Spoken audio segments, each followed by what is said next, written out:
Turning your engine 39V7 engine turn.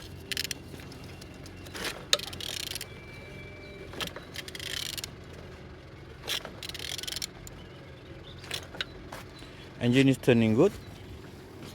Tensioner pulley here, the tensioner pulley here already broken. Alternator good, no damage, no broken. Diesel pump, didn't see any damages from outside here, good. And the starter also good, no problem. Everything from this side is good, no problem.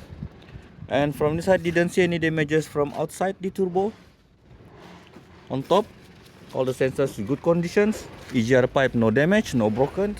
And down here the oil sump, the gearbox good, no damage, no broken. And the engine is turning good.